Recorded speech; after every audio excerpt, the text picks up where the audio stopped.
Hot and sour soup Chinese സ്റ്റൈലിൽ ഭയങ്കര famous ആയിട്ടുള്ള ഒരു സൂപ്പാണ്. ഇതിനൊരു പ്രത്യേകത കൂടി ഉണ്ട്. നമുക്കിപ്പോൾ ഒരു തൊണ്ടവേദന വന്ന്, ചുമ വന്ന്, ജലദോഷം വന്ന് ഇതൊരു സൂപ്പ് കുടിച്ചിട്ടുണ്ടെങ്കിൽ ഭയങ്കര റിലീഫായിരിക്കും. പ്രത്യേകിച്ച് ഈ മഴക്കാലത്തേക്ക് ഇത് കഴിക്കാൻ ഏറ്റവും ബെസ്റ്റാണ്. ഇത് നമുക്ക് എങ്ങനെ വീടുകളിൽ ഒരു സ്റ്റാർ ഹോട്ടലിൽ കിട്ടുന്ന അതേ രുചിയിൽ എങ്ങനെ തയ്യാറാക്കുന്നത് കണ്ടു നോക്കിയാലോ. നിങ്ങൾക്ക് എല്ലാവർക്കും K4 കിച്ചൻ്റെ പുതിയൊരു വീഡിയോയിലേക്ക് സ്വാഗതം.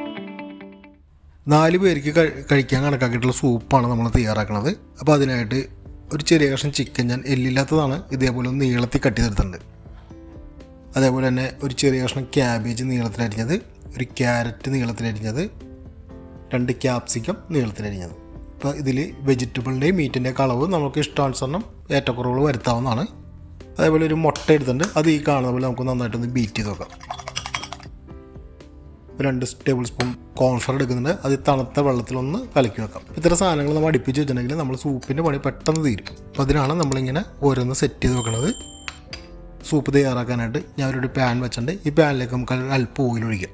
ഈ ഓയിലൊന്ന് ചൂടായി വന്ന ശേഷം നമുക്ക് ആ ചിക്കൻ, പച്ച ചിക്കനാണ് ഉപയോഗിക്കുന്നത്, കുക്ക് ചെയ്തിട്ടൊന്നുമല്ല, അത് ഇതിനകത്തേക്ക് ഇട്ടിട്ട് ഒരു പകുതി വേകണ വരെ ഒന്ന് ഫ്രൈ ചെയ്തെടുക്കാം. അപ്പം നമ്മുടെ ചിക്കൻ ഏകദേശം ഒരു പകുതി വന്നിട്ടുണ്ട്. ഇനി ഇതിലേക്ക് നമുക്ക് ആ കട്ട് ചെയ്ത് വെച്ച് വെജിറ്റബിൾസ് ചേർക്കാം. വെജിറ്റബിൾസ് ചേർത്തിട്ട് ജസ്റ്റ് ഒന്ന് വഴറ്റി ഒന്ന് സോഫ്റ്റ് ആയി കഴിഞ്ഞ ശേഷം ഇതിലേക്ക് 1 ടേബിൾ സ്പൂൺ കുരുമുളക് പൊടി ചേർക്കാം. കുരുമുളകിൻ്റെ അളവ് നമുക്ക് കൂട്ടുകയും കുറയ്ക്കുകയും ചെയ്യാവുന്ന നമ്മളുടെ എരിവിന് കണക്കാക്കിയിട്ടുള്ള കുരുമുളകാണ് ഉപയോഗിക്കേണ്ടത്. ആവശ്യത്തിന് ഉപ്പ് ചേർക്കാം. ഒരു ചൈനീസ് ടേസ്റ്റ് ഇടാണ്ട് ഒരല്പം അജിനോമോട്ടോ ചേർക്കുന്നുണ്ട്. നിങ്ങൾക്ക് ഇഷ്ടമില്ലെങ്കിൽ ഇത് ഒഴിവാക്കാവുന്നതാണ്. അപ്പോൾ ഇതെല്ലാം ചേർത്തിട്ട് നമുക്ക് നന്നായിട്ടൊന്ന് സ്റ്റിർ ഫ്രൈ ചെയ്തെടുക്കാം. ഈ കുരുമുളക് ഇട്ടൊന്ന് വഴറ്റി ഈ കുരുമുളകിൻ്റെ ഒരു മൂത്ത സ്മെല്ല് വരുമ്പോഴേക്കും നമുക്കിതിലേക്ക് 2 table spoon dark soya sauce ചേർക്കാം. അപ്പോൾ സോയാ സോസ് 2 ടൈപ്പ് ഉണ്ട്, ഡാർക്കും ഉണ്ട്, ലൈറ്റും ഉണ്ട്. ഡാർക്ക് ആണെങ്കിൽ 2 ടേബിൾ സ്പൂൺ, ഇപ്പോൾ നിങ്ങൾ ലൈറ്റാണ് ഉപയോഗിക്കണമെന്നുണ്ടെങ്കിൽ ഒരു 4 ടേബിൾ സ്പൂൺ ഉപയോഗിക്കാം. അപ്പോൾ ലൈറ്റിന് ഉപ്പ് കൂടുതലായിരിക്കും. അപ്പോൾ നമ്മൾ ആദ്യം ഉപ്പ് ചേർത്തിട്ടുണ്ട്. അപ്പോൾ അത് നമ്മൾ അതിനനുസരിച്ചുള്ള അളവിലായിരിക്കണം ഉപ്പിൻ്റെ ക്രമീകരിക്കേണ്ടത്. ഇതിലേക്ക് നമുക്ക് 4 കപ്പ് വെള്ളം ഒഴിക്കാം. അതായത് ഏകദേശം ഒരു 3/4 ലിറ്ററോളം വെള്ളം. അതേപോലെ തന്നെ അവിടെ ഒരു ചിക്കൻ്റെ സ്റ്റോക്ക് ഉപയോഗിക്കുന്നുണ്ട്. ഇതുണ്ടെങ്കിൽ ചേർക്കാം, ഇല്ലെങ്കിൽ നമുക്ക് ഇത് ഒഴിവാക്കാം. ഇതെല്ലാം കൂടി ചേർത്തിട്ട് നമുക്ക് നന്നായിട്ടൊന്ന് മൂടി വെച്ച് തിളപ്പിച്ചെടുക്കാം. അപ്പോൾ നമ്മുടെ സൂപ്പ് നന്നായിട്ട് തിളച്ച് വന്നിട്ടുണ്ട്. ഇതിലേക്ക് ഇനി പുളിക്ക് കണക്കാക്കിയിട്ട് ഒരു 2 ടേബിൾ സ്പൂൺ വിനീഗർ ഞാൻ ചേർക്കുന്നുണ്ട്. ഇപ്പം നിങ്ങൾക്ക് ഇഷ്ടമുള്ള കണക്കാക്കിയിട്ടുള്ള പുളി ഒന്ന് സെറ്റ് ചെയ്യുക. നന്നായിട്ട് മിക്സ് ചെയ്ത് ഇങ്ങനെ തിളച്ചുകൊണ്ടിരിക്കണം. ഈ മുകളിൽ വരുന്ന ഈ പതഞ്ഞ് വരുന്ന ഭാഗങ്ങളുണ്ടല്ലോ, ഇതെല്ലാം നമ്മളൊന്ന് കോരി മാറ്റണം. ഇതിൽ നമ്മൾ വിനാഗിരി ഒഴിക്കുമ്പോൾ വല്ല അഴുക്കുകൾ പോലെയൊക്കെ ഉണ്ടെങ്കിലും അത് നമുക്കൊന്ന് കോരി മാറ്റണം. അല്ലെങ്കിൽ സൂപ്പിൻ്റെ ടേസ്റ്റ് വ്യത്യാസം വരും.